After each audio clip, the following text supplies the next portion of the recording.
Доброго дня і слава Україні! Я Олег Криштопа, це «Історія для дорослих». Цим випуском ми продовжуємо наш цикл «Історія України для дорослих». Дякуємо за підтримку Фонду відродження. У попередній серії ми розповіли про парадоксальну епоху Микити Хрущова, яка поєднала нещадну боротьбу Кремля проти українського збройного опору і появу опору мирного. Переселення громадян з комуналок до власних квартир у новобудовах Хрущовках і шалені мегапроекти з освоєння цілини та масового засівання кукурудзи. А усунення від влади сталіністів і хрущовська відлига пройшли паралельно з придушенням угорського повстання та карибською авантюрою, що ледве не призвела до ядерної війни. Ми війни не хочемо, але ми не остановимося, ніщо нас не остановить.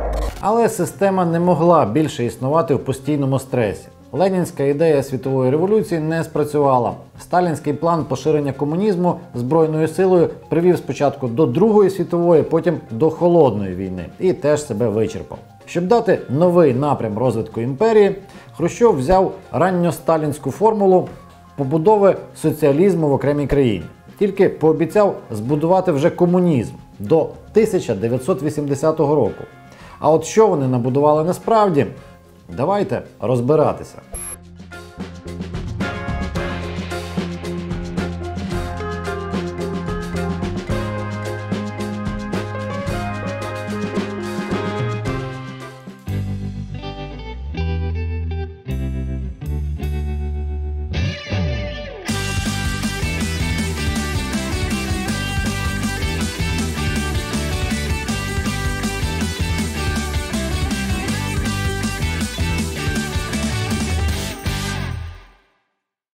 Підписуйтесь на канал «Історія для дорослих» і підтримуйте нас на Патреоні. А ми розповімо, як московити вдруге за одне століття профукали свою імперію. І хто конкретно це зробив.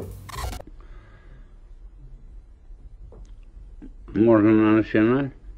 Червоний Кремль завжди був банкою з павуками. Сталін, щоб утриматись при владі, перебив старих ленінців, крім Анастаса Мікояна, 27-го бакинського комісара, відомого своєю феноменальною живучістю. Інших 26 комісарів розстріляли ще у 18-му. Своїх висуванців Сталін теж регулярно проріджував, до самої смерті. Остаточно топових сталінців усунув вже Хрущов. Із них розстріляв тільки одного – Берію. Решту потроху відправив на пенсію або керувати захолусними установами. Зі Старої гвардії залишив тільки двох – нетонучого Мікояна і партійного ідеолога Михайла Суслова. Той був таким собі сірим кардиналом, якого сам Сталін жартома називав таємним генсеком КПРС. І не дарма. Бо коли Хрущов своїми авантюрами загнав радянську економіку в піке і продовольчу кризу, саме Суслов став мозком нової змови. Сперся на порівняно молодих вихідців з Компартії України – Леоніда Брежнєва і Миколу Підгорного та заступника голови Ради міністрів Олексія Косигіна. Це вони всі навколо Хрущова у президії ЦК КПРС у жовтні 64-го. Слухають один з останніх його виступів. Після пленуму перший секретар полетів відпочивати на море в Абхазію, а змовники залишилися плести змову. Викликали Хрущова на термінове засідання. За чутками той все зрозумів і зібрався летіти, але не до Москви, а до Києва. Україна вважалася опорою Хрущова через його багатолітнє керівництво КПУ. Тож він спробував схилити на свій бік українських партійців, а найголовніше – командувача Київського військового округу генерала Петра Кошового і почати українсько-російську війну за червоний трон. Ми вам покажемо Кузькіну мать. Правда це чи ні, сказати важко, але план не спрацював, бо ватажки УРСР підтримали змову. Хрущова привезли на засідання президії ЦК, де з подачі Суслова піддали нещадній критиці за волюнтаризм і культ особи. Захищати поваленого вождя спробував тільки поміркований Мікоян, але при голосуванні теж підтримав змовників. Новим першим, а потім генеральним секретарем партії і лідером СРСР на довгі роки став Леонід Ілліч Брежнєв. З новим щастям, дорогі товариші! Почалося все, як то кажуть, за здрав'я. Попри нещадну критику, Хрущова не розстріляли і не посадили, хоча думки влаштувати йому ДТП чи отруїти були. Навпаки, зняли з посади цілком цивілізовано – голосуванням пленуму ЦК. Призначили пенсію і виділили державну дачу, щоб міг спокійно дожити. Оголосили принцип колективного керівництва і незмінності кадрів, щоб не було ні непродуманих рішень, Ні репресій чи гризні за владу. Навіть Мікояна не покарали за захист Хрущова і залишили на посаді голови Верховної Ради СРСР. Про його неймовірне політичне довгожительство при всіх вождях від Леніна до Брежнєва жартували від Ілліча до Ілліча, без інфаркту і параліча. Ось вони, квадріумвірат переможців. Справа наліво – Суслов, Косигін, Брежнєв, Підгорний. А ззаду в капелюсі визирає голова КПУ Петро Шелест. Їх підтримало населення. Оскільки в кінці правління Хрущова панувала дорожнеча і дефіцит, народ відреагував на зміну влади оптимістичними віршиками. Ну, типу такого. Товарищ, верь, взойдет она, на водку старая цена, и на закуску будет скидка. Ушел на пенсию Никитка. Почали економічні реформи, названі Косигінськими, за прізвищем нового голови уряду. Підприємствам і місцевій владі давали більше повноважень для оздоровлення економіки. З'явилися нечувані для СРСР поняття рентабельності та прибутку, частину якого залишала підприємством. Гарно почали, але закінчили, як завжди, за упокій. Бо заборонили згадувати досягнення Хрущова, зокрема і десталінізацію. Тож повернення до практик кремлівського горця полізло з усіх щілин. Багато в чому це заслуга старого сталініста Суслова. А ще Кремль злякався Празької весни, спроба створити соціалізм з людським обличчям у Чехословаччині. Силою повернули все взад. Обличчя соціалізму лишили не людським, а про будь-яку лібералізацію, навіть суто економічну, і думати забули. У самому СРСР закручування гаек почалося навіть раніше, у 65-му. Тоді ж пройшла перша хвиля арештів – дітей відлиги, митців, літераторів і дисидентів. Потім була ще одна масова і багатоодинична. В Україні за ґрати кинули сотні людей. Серед них найвідоміші – дисиденти Іван Світличний, В'ячеслав Чорновіл, брати Горені і поет Василь Стус. Як добре те, що смерті не боюся, і не питаючи тяжкий мій хрест, що перед вами, суддю, не клонюся в перечутті недовідомих верст. У московській газеті «Правда» в грудні 65-го вийшла стаття «Сила великої дружби» сина вбитого упівцями партійного чиновника і фанатичного комуніста та русофіла Валентина Маланчука. У статті він заявив, що в Україні піднімає голову націоналізм, а керівництво КПУ і силовиків його не помічає. У ті часи публікації в «Правді» затверджувалися в ЦК, тому були рівнозначні вироку. Спочатку зняли голову КДБ УРСР Віталія Нікітченка, а кількома роками пізніше взялися за першого секретаря КПУ Петра Шелеста. Той, звичайно ж, не був ніяким націоналістом, але так-сяк обстоював прописану в радянських же законах автономію республіки. Передусім в економічному і культурному плані. Ще на початку 60-х ініціював мегапроект створення 26-томної історії міст і сіл Української РСР і написав власну книгу «Україна наша радянська». У її назві недоброзичливці побачили натяк на абревіатуру УНР. Сам Петро Шелест своїм ворогом і найбільшим імперським шовіністом у Москві називав Суслова, і той переміг. Шелеста відправили на пенсію і дали держдачу, але не в Україні, а під Москвою, що був під наглядом. А доносчика Валентина Маланчука зробили секретарем ЦК КПУ з ідеології.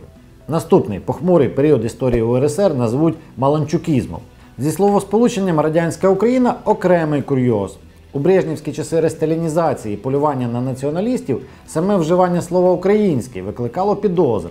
Щоб убезпечитися від доносів, треба було казати «український радянський». Тому видана в Києві універсальна енциклопедія називалася саме так – «Українська радянська енциклопедія». І тому ходив жарт, який приписували Максиму Рильському, що основну національну страву теж треба називати ідеологічно правильно – український радянський борщ. Потому что нельзя было делиться борщом. Загалом же все було доволі похмуро. Табори знову, як за Сталіна, наповнювалися політв'язнями, частина з них там і гинула. Система винайшла і новий спосіб позасудового переслідування – каральну психіатрію. Це коли неугодного можна було оголосити психічно хворим і кинути до психлікарні тюремного типу. Такі методи більшовики використовували ще з 20-х, але у 60-х за ініціативи брежнівського голови КГБ Юрія Андропова вона набула справжнього розмаху. Мережу таких закладів розширили, а статтю про насильне поміщення до психлікарні завідомо здорової людини декриміналізували. Тобто фактично дозволили так робити. Не заладилося і з економікою. Спроба реформ змінилася епохою застою. Лібералізацію економічних стосунків визнали антирадянською і повернулися до жорсткої планової. Знову виник дефіцит. Ціни на горілку підняли майже на третину. Народ відповів черговим їдким віршиком. Брежнев, Суслов и Подгорный ярились отборной, а на утро с пьяной рожи сделали ее дороже. До речі, про народ. Ще у 61-му, обіцяючи побудувати комунізм за 20 років, Микита Хрущов оголосив, що в СРСР сформувалася дослівно нова історична спільнота людей різних національностей. Вже за Брежнєва на 24-му з'їзді КПСС у 71-му існування цієї спільноти було затверджено спеціальною постановою і офіційно названо радянським народом. Цей термін вживався і раніше, але зараз був затверджений голосуванням з'їзду. Тому в Україні і всіх інших поневолених землях розпочалася нова хвиля русифікації, щоб зацементувати новий народ. А в чому ж була мета його існування? У побудові комунізму, до якого залишалося менше 10 років. Начебто так, лозунг нікуди не дівся, от тільки дату його добудови згадувати перестали. Тобто вже не у 80-му, а колись десь потім, у світлому майбутньому. Натомість Брежнєв вигадав новий термін – розвітой соціалізм. Саме так, з наголосом на «ой». Мовляв, у нас і так все добре, ми вже як той соціалізм розвинули. Побудували і замість вдивлятися у непевне майбутнє, розвернув машину пропаганди у минуле. Основною об'єднавчою ідеєю нового радянського народу була оголошена велика перемога. Мовляв, ну так, на Заході краще живуть, а ми зате Гітлера перемогли. І понеслося. Торжественный марш войск. Как и 20 лет назад, впереди наша боевая святыня. Знамя Победы.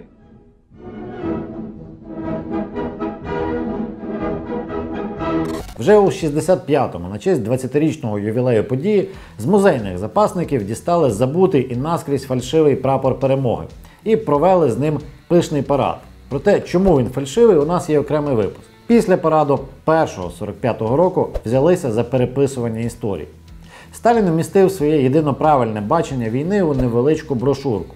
За Хрущова історію переписали під нього і видали масивний шеститомник. А під Брежнєва створили цілий інститут воєнної історії, який переписував минуле від нового вождя вже у 12 томах. І нагородили його всіма можливими нагородами. За війну, яку він виграв ледве не сам один.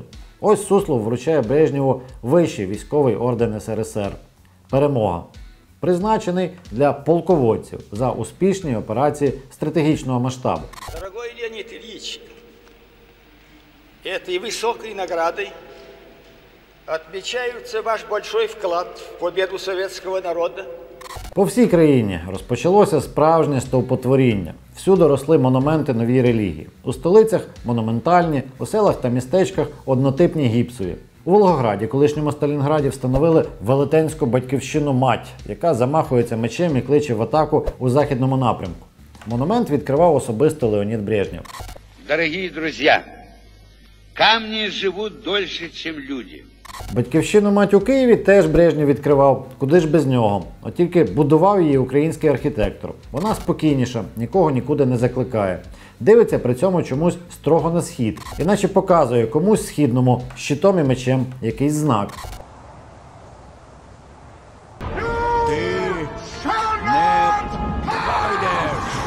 А звідки гроші на все це нескінченне свято? Ось тут ми і підійшли до моменту, чому в радянській історії часи застою вважалися найбільш ситими і багатими. По-перше, закінчилися постійні перевороти у владі і зміни лінії партії. Підкилимна гризня, звичайно, тривала. То усували від влади занадто знахабнілих кегебістів Шелепіна і Семичасного, то Дніпропетровський клан Брежнєв і Щербицький тіснив харківську групу Підгорного з Шелестом. Але все це відбувалося тихо і непомітно для простих громадян. Для них помітнішим було те, що влада раптом наче згадала про свій злиденний народ і почала масовий випуск не тільки танків і ракет, а й справді необхідних товарів. З 66-го автомобілів «Жигулі Копійки», з 67-го кольорових телевізорів, а з 68-го небачена розкіш туалетного паперу. Технології крали або купували на Заході за нафтодолари, а вони раптом потекли до СРСР густим потоком. На початку 70-х, через кризу на Близькому Сході, Захід масово купував радянську нафту. І Брежнєв з готовністю перетворив країну на бензоколонку. Тобто СРСР продавав на Захід сировину, а купував готові товари чи виробничі лінії. І всі прорахунки планової економіки заливав валютою. Через пожвавлення економічних взаємин пожвавилася і дипломатія. Почалася розрядка, низка договорів про скорочення стратегічних озброєнь. Відбувся спільний космічний політ за програмою «Союз Аполлон». Брежнєв підписав Гельсінські угоди про непорушність кордонів та дотримання прав людини. Все було так оптимістично, але проблеми не забарились. В СРСР Гельсінський акт викликав нову хвилю дисидентського руху – правозахисного. В Україні виникла перша Гельсінська група. Вона ставила за мету ознайомити громадян з їхніми правами за новими угодами і Декларацією прав людини ООН та спостерігати за їх дотриманням. Нагадувала українцям про голодомор і репресії. Учасників групи заарештовують, але туди вступають все нові активісти, які продовжують свою роботу навіть у мордовських таборах. Розрядка і європейські турне Брежнєва не означали скорочення апетитів Кремля до нових завоювань. Особливо на них наполягав Суслов. Тож СРСР спочатку ініціює низку переворотів у і без того дружньому Афганістані, а потім відкрито вторгається до країни у 1979-му. Офіційно називається не війною, а введенням обмеженого контингенту військ для надання інтернаціональної допомоги. У відповідь отримує міжнародну ізоляцію і санкції. А для країни-бензоколонки, залежної від імпорту, це означає одне – економічну кризу і дефіцит. Починається стагнація. Генсек не придумає нічого кращого, ніж закликати підданих затягнути паски. Экономика должна быть экономной. Таково требование. І соцтабір знову починає тріщати. Масові протести розпочинаються в Польщі і загрожують новим російським вторгненням. Випереджаючи події, місцеві військові на чолі з Войцехом Ярузельським самі запроваджують військовий стан і тимчасово притлумлюють опір. Тільки у Кремлі все стабільно. Партійні бонзи залишаються біля керма до глибокої старості і маразму та не збираються нічого змінювати. Проблема в іншому. Вони трухлявіють і починають банально вмирати. Першим тон задає все той же Михайло Суслов. Його ховають з небаченою для останніх десятиліть пишнотою. На гарматному лафеті провозять Червоною площею і там же закопують. Наступний період в житті СРСР назвуть перегонами на лафетах або п'ятирічкою пишних похоронів. Детальніше про цей непересічний спорт можете дізнатись із нашого окремого випуску. Один за одним вмирають три генсеки – Леонід Брежнєв, Юрій Андропов, Костянтин Черненко.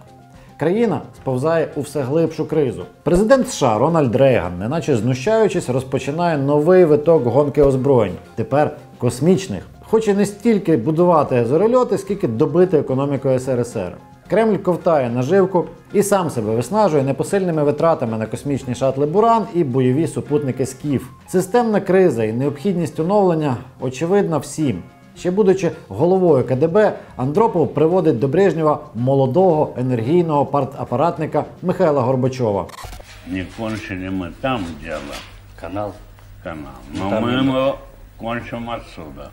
Обязательно, Леонид Ильич. Горбачов пережив і поховав і Брежнєва, і Андропова, і Черненка. Став генсеком сам, перетрусив командні кадри та оголосив курс на перебудову і гласність. Тобто демократизацію внутрішнього життя країни, зняття партійної цензури, прискорення і лібералізацію економіки. Різко згорнув конфронтацію з Заходом і сам пропонував роззброєння, щоб зупинити непосильну гонку озброєнь. Звучало все дуже прогресивно, але ще Макіавеллі писав, не можна давати народу тільки трошки свободи, бо він неодмінно захоче ще. Це може підтвердити досвід будь-якого диктатора у схожій ситуації, від царя Олександра Визволителя до Муаммара Каддафі. Тим більше, що СРСР за свою історію нагромадив стільки злочинів, що найперше у публічний простір проривалися чорні сторінки минулого та історичні образи. Тому будь-яка активізація громадського життя в республіках СРСР неуникненно спрямовувалося на національне відродження. Так сталося і з Народним рухом за перебудову, чи святкуванням 500-ліття козацтва в Україні, і з пісенними фестивалями в країнах Балтії. Сам реформатор теж доливав масла в вогонь. Розпочав недоречну антиалкогольну кампанію, яка зробила його посміховиськом і дала прізвиська «Мінеральний секретар» і «Лимонадний Джо». В Україні і Молдові під це виробили виноградники і спровокували новий вид спротиву – алкогольний. Тим, хто в важкі буремні роки боротись не переставав, хто у підпіллі гнав горілку і добрим людям наливав. Або гірше, призначив випадкового росіянина головою Казахстану і цим викликав етнічні заворушення. Замовчував правду про Чорнобильську аварію і спричинив необов'язкові смерті і недовіру до влади. Дозволив боротьбу з корупцією і критикою, а потім позбавляв посад критиканів. Так зробив з члена Політбюро Бориса Єльцина народного трибуна на Росії. Найбільший же злочин верхівки пізнього СРСР – це диригування між етнічними конфліктами і використання їх для придушення національних рухів. Так сталося з брутальним розгромом масових мітингів у Тбілісі і Баку на тлі сутичок в Абхазії і Карабаху. І ще, знаєте, коли червоні востаннє розстріляли полоненого бійця УПА? Саме в розпал перебудови. У 1987-му КГБ заарештував 60-літнього колишнього повстанця Івана Гончарука, який жив не ховаючись, бо вже відсидів 10 років в таборах. Над ним провели показовий відкритий процес з висвітленням у пресі. І після санкцій з Москви розстріляли у 1989 році. Це в рік заснування Народного Руху і за 2 роки до другого у 20 столітті напіврозпаду імперії. Чому напів? Поговоримо вже у наступному випуску. А поки не забудьте підписатися на наш канал, щоб нічого не пропустити. А ще поставте лайк цьому відео, щоб його побачило якнайбільше людей. І за можливості підтримайте нас на Патреоні. Дякую. Слава Україні!